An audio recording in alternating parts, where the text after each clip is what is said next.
Hindi ko alam. Hindi ko alam yung nangyayari sa buhay ko, sa pakiramdam ko. Parang hindi ako yun. Parang nadidepress ako. Pero hormonal talaga eh. Last 19 months, nandun pala ako sa journey ng perimenopause. Hindi ko alam. Hindi ko alam yung nangyayari sa buhay ko, sa pakiramdam ko. Actually, nag-iba talaga. Nag-iba talaga yung mood ko. Parang hindi ako yun. Minsan, napapagod ako. Then, minsan, naiiyak ako. Nakita ng husband ko yun na parang nadidepress ako. Pero hormonal talaga eh. Ilang months ako walang period. Tapos, sumasakit ang ulo ko. Tapos, hindi ako nakakatulog. Lumalaki ako. Napansin ko lumalaki ako yung during perimenopause. Hanggang February, ang laki ko. Sabi niya ng husband ko, oh, bumibili ka na naman ng damit. Sabi ko, hindi na kasi kasya. Hindi na kasya yung mga damit ko. Lahat ng clothes ko, large. Tapos nakita ko yung sarili ko. Sabi ko, parang hindi ako to. Kasi talagang never akong lumaki. Pag nanganak ako, after few months, papayat ako. And this time, dahil nga sa hormone, lumaki ako yung weight gain. Tapos yung mga menopause episode talaga. Minsan naiiyak ako.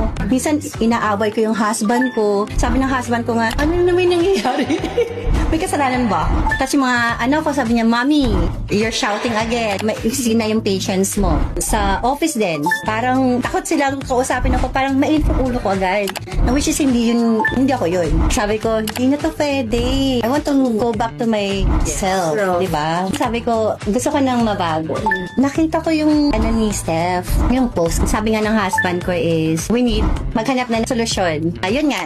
Bigla na lang si Steph. Nakita ko yung niya, pumapayat siya, ganyan. Tapos yun, nag-buy na ako for a month. Nagustuhan ko siya. Yung mga episodes, unti-unti nawawala yung hot flashes, tapos nakiklear na yung skin ko. Tapos sabi ng husband ko, parang iba ka na, yung bang masaya ka na. So after a month, bumili ulit ako. Tapos ko na siya.